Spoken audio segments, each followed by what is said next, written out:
ഇനി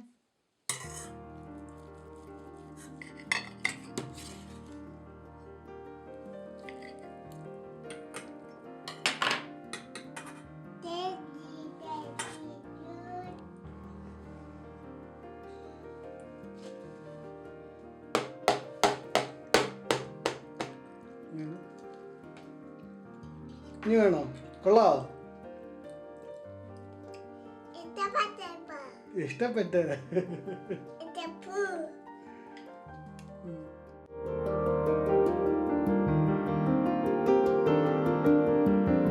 അസ്സലാമലൈക്കും, welcome to my channel. അപ്പോൾ ഇന്ന് ഞാൻ നിങ്ങളുടെ മുന്നിൽ പരിചയപ്പെടുത്തുന്നതെന്ന് പറഞ്ഞാൽ ഒരു ഇസ്ഗര കൊഫ്റ്റയാണ്. ഇവിടെ ടർക്കിയിൽ ഏതാണ്ട് 300ഓളം പല തരത്തിലുള്ള കൊഫ്തകളുണ്ട്. പല കൊഫ്തയും വ്യത്യാസ രീതിയിലാണ് ഉണ്ടാക്കുന്നത്. ഇപ്പോൾ അതിനകത്ത് കുറച്ച് ഏറ്റവും എളുപ്പമുള്ള കൊഫ്തകളിലൊന്നാണിത്. ഇസ്ഗര കൊഫ്ത എന്നാണ് പേര്. ഈ കൊഫ്ത നമുക്ക് വീടുകളിൽ പാനിനകത്ത് ഇത് ഫ്രൈ ചെയ്തെടുക്കാൻ പറ്റും, അല്ലാന്നുണ്ടെങ്കിൽ ഗ്രില്ല് ചെയ്ത് എടുക്കാൻ പറ്റും. ഞാനിവിടെ നിങ്ങളെ മുന്നിൽ കാണിക്കുന്നത് പാനിൽ ഫ്രൈ ചെയ്തെടുക്കുന്ന രീതിയാണ്.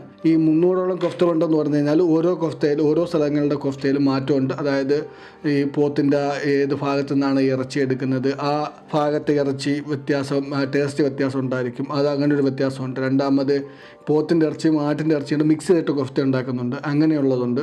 പിന്നെ അതുപോലെ തന്നെ ഈ കൊഫ്ത മിക്സ് ചെയ്യാനായിട്ട് ബ്രെഡ് ചേർക്കും, ബ്രെഡിൻ്റെ ഉണങ്ങിയ ബ്രെഡ് ചേർക്കും, അല്ലാതെ പച്ച ബ്രെഡ് ചേർക്കും. അങ്ങനെ ഓരോ രീതിയിലും വ്യത്യസ്തമായ രീതിയിൽ കൊഫ്തകൾ ചെയ്യുമ്പോൾ അതിന് വ്യത്യസ്തമായ ടേസ്റ്റുകളുണ്ടാവും. അതുപോലെ തന്നെ ടർക്കിയിലെ 81 പ്രൊവിൻഷ്യയുണ്ട് ഇവിടെ ഉള്ളത്. ഈ 81 സ്ഥലങ്ങളിലും അവരുടേതായ തനതായ രീതിയിലുള്ള കൊഫ്തകളുണ്ട്.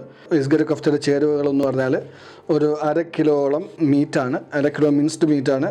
നിങ്ങൾ ഇറച്ചി വാങ്ങുമ്പോഴത്തേക്ക് കൊഴുപ്പുള്ള ഇറച്ചി വാങ്ങണം. അതുപോലെ തന്നെ ഇതൊരു 1/2 ഗ്ലാസ് ബ്രെഡിൻ്റെ പൗഡറാണ്, ബ്രെഡ് ക്രംസ് എന്ന് പറയും.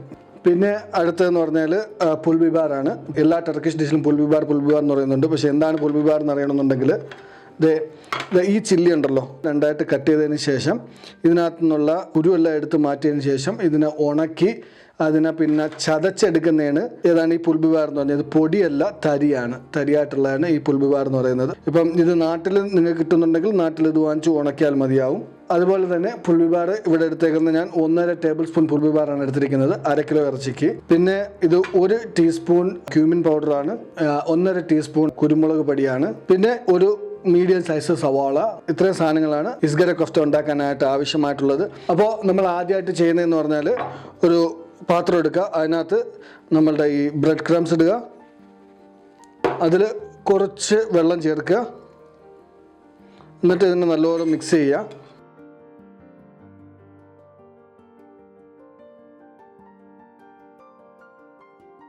പിന്നെ നാട്ടിൽ ബ്രെഡ് ക്രംസ് ചെയ്യുമ്പോൾ ഫ്രഷ് ബ്രെഡ് വാങ്ങിച്ചിട്ട് അതിൻ്റെ സൈഡിലുള്ള മുരിഞ്ഞിരിക്കുന്ന ഭാഗം മാറ്റുക. അതിനുശേഷം ഒരു ഗ്രൈൻഡറിനകത്തിട്ടിട്ട് ഗ്രൈൻഡ് ചെയ്തെടുത്താലും മതി. പക്ഷേ മിക്സിക്കകത്തിട്ട് ആട്ടാൻ പാടില്ല. ഈ ചോപ്പറിനകത്ത് ചോപ്പ് ചെയ്തെടുത്താലും മതി. പിന്നെ ഇപ്പോൾ നമ്മളുടെ ബ്രെഡ് ക്രംസ് ഏതാണ്ട് ശരിയായിട്ടുണ്ട്. അപ്പോൾ ഈ ബ്രെഡ് ക്രംസ് ഒരു 10 മിനിറ്റ് മാറ്റി വയ്ക്കുക. പിന്നെ ഈ പുൽബിബാർ എടുക്കുക, പുൽബിബാറിനകത്ത് കുറച്ച് സാധാരണ വെള്ളം ഒഴിക്കുക, ഒരു 1/4 ഗ്ലാസ് വെള്ളം ഒഴിച്ച് ഒന്ന് മിക്സ് ചെയ്യുക. അപ്പം ഇങ്ങനെ മിക്സ് ചെയ്ത് വെച്ച് കഴിഞ്ഞാൽ ഒരു 10 മിനിറ്റ് കഴിയുമ്പോൾ ഈ മുളകിനകത്തുള്ള കളർ വെള്ളത്തിലിറങ്ങിയിട്ട് അതിൻ്റെ ടേസ്റ്റും നമ്മൾ ഇറച്ചി കുഴക്കുമ്പോഴത്തേക്ക് എല്ലാ ഭാഗത്തെത്തും. അപ്പോൾ നമ്മൾ ഇതുപോലെ ഒരു ഗ്രേറ്റർ എടുത്തതിന് ശേഷം നമ്മളിരിക്കുന്ന ഉള്ളി നല്ലതുപോലെ ഇതിനകത്തോട്ട് ഗ്രേറ്റ് ചെയ്തെടുക്കുക. ഇപ്പോൾ ഉള്ളി അധികം ആവശ്യമുള്ളവർ, ഞാനിപ്പോൾ ഇതിനകത്ത് 1 ഉള്ളിയാണ് ഉപയോഗിക്കുന്നത്. ഇപ്പോൾ ഉള്ളിയുടെ ടേസ്റ്റ് അധികം ആവശ്യമുള്ളവർ 1.5 ഉള്ളി വരെയൊക്കെ ഉപയോഗിക്കാം. ഉള്ളി നമ്മൾ ഇതുപോലെ ഗ്രേറ്റ് ചെയ്തെടുത്തിട്ടുണ്ട്. ഇതിനകത്ത് ശ്രദ്ധിക്കേണ്ട കാര്യം എന്ന് പറഞ്ഞു കഴിഞ്ഞാൽ വെള്ളം അധികം ആയിപ്പോയി കഴിഞ്ഞാൽ ഇറച്ചി ശരിയാക്കിയിട്ടില്ല. അത് കാരണം ഉള്ളി ഇങ്ങനെ ഗ്രേറ്റ് ചെയ്തതിന് ശേഷം കയ്യിലെടുത്തുകൊണ്ട് ഇങ്ങനെ അതിൻ്റെ കുറച്ച് വെള്ളം നമ്മളിങ്ങനെ പിഴിഞ്ഞ് കളയണം. അതിനുശേഷം ഈ ഇറച്ചി നല്ലതുപോലെ അതിൽ മിക്സ് ചെയ്യുക. ഉള്ളി നല്ലവണ്ണം മിക്സ് ചെയ്തതിന് ശേഷം ആവശ്യത്തിനുള്ള ഉപ്പ് ചേർക്കുക. 1/2 കിലോ ഇറച്ചിക്ക് ഒരു 2 ടീസ്പൂൺ ഉപ്പ് മതിയാകും. അതിനകത്തോട്ട് നമ്മളുടെ ക്യൂമിൻ പൗഡർ ചേർക്കുക. അതിനുശേഷം കുരുമുളക് പൊടി ചേർത്തിട്ട് എന്നോട് വീണ്ടും മിക്സ് ചെയ്യുക.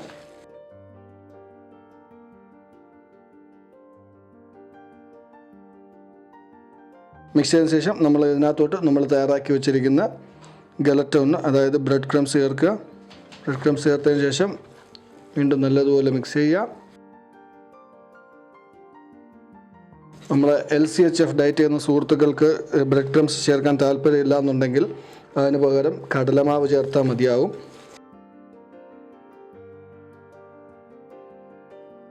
പിന്നെ നമ്മൾ തയ്യാറാക്കി വെച്ചിരിക്കുന്ന പുൽബിബർ വെള്ളത്തിൻ്റെ മിക്സ് കുറച്ച് ചേർക്കുക.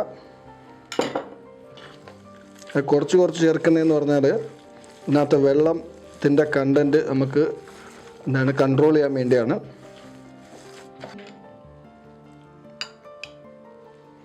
ഇതുപോലെ കുറച്ച് നമ്മളുടെ ചില്ലി സോസ് ചേർക്കുക. ഇതുപോലെ നല്ലതുപോലെ നിങ്ങൾ മിക്സ് ചെയ്തെടുക്കണം. ഏതാണ്ട് ഒരു 4-5 മിനിറ്റ് ഏറ്റവും കുറഞ്ഞത് മിക്സ് ചെയ്യുക കൈകൊണ്ട്.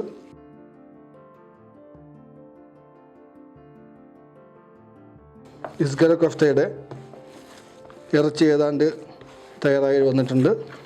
ഇനി ഇതിനകത്ത് ഓപ്ഷണലായിട്ടുള്ളൊരു കാര്യമാണ് പാഴ്സലി. നമ്മുടെ നാട്ടിൽ നിങ്ങൾക്ക് കിട്ടുകയാണെന്നുണ്ടെങ്കിൽ പാഴ്സലി വാങ്ങിച്ചിട്ട് ചെറുതായിട്ട് കട്ട് ചെയ്ത് ഇതിൽ ചേർക്കാം. ഇപ്പം ഞാൻ ഇതിനകത്ത് കുറച്ച് പാഴ്സലി ചേർത്തിട്ട് ഒന്നും കൂടെ ഒന്ന് മിക്സ് ചെയ്തെടുക്കുകയാണ്.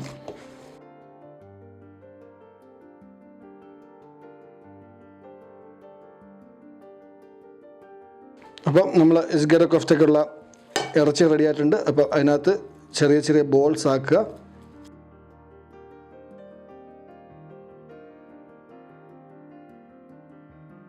ഇതുപോലെ ബോൾസ് ആക്കിയതിന് ശേഷം കുറച്ച് എണ്ണ കയ്യിൽ തടവിയതിന് ശേഷം ഇതിനെ കയ്യിൽ വെച്ച് ഇതുപോലെ പരത്തിയെടുക്കുക.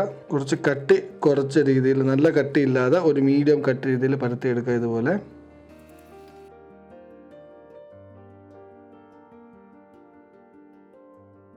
ഇസ്ഗര കൊഫ്ത തയ്യാറായിട്ടുണ്ട്. 2 മണിക്കൂർ നേരം മാരിനേറ്റ് ചെയ്യാനായിട്ട് ഫ്രിഡ്ജിൽ വെക്കുക. അപ്പം കൊഫ്ത ഫ്രൈ ചെയ്യുന്നതിനായിട്ട് ഒരു കാസ്റ്റ് അയൺ സ്കില്ലറ്റ് അല്ലാന്നുണ്ടെങ്കിൽ ഒരു പാൻ ചൂടാക്കുക. അതിലേക്ക് എണ്ണ തേക്കുക. മീഡിയം ഫ്ലെയിമിൽ വെച്ചിട്ട് വേണം ഫ്രൈ ചെയ്തെടുക്കാൻ, ഇല്ലെങ്കിൽ ഇത് പെട്ടെന്ന് കരിഞ്ഞു പോകാനുള്ള ചാൻസ് ഉണ്ട്. അടിയിൽ പിടിക്കാതിരിക്കാനായിട്ട് കുറച്ച് എണ്ണ ചേർത്ത് കൊടുക്കുക.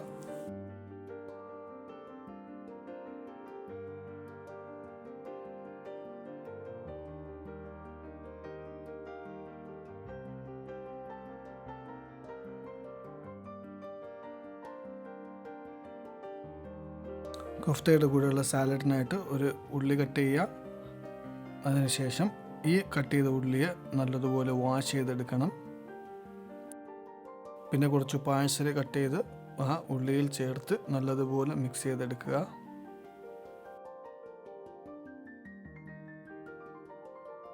സ്വാദിഷ്ടമായ ഇസ്ഗര കൊഫ്ത തയ്യാറായിട്ടുണ്ട്. എല്ലാവരും ഇത് ട്രൈ ചെയ്ത് നോക്കുക. അതുപോലെ തന്നെ ചാനൽ ലൈക്ക് ചെയ്യുക, സബ്സ്ക്രൈബ് ചെയ്യുക. ഇൻഷാ അല്ലാഹ് വ്യത്യസ്തമായ ഒരു റെസിപ്പിയുമായിട്ട് വീണ്ടും കാണാം. അതുവരെ എല്ലാവർക്കും നമസ്കാരം. അസ്സലാമു അലൈക്കും.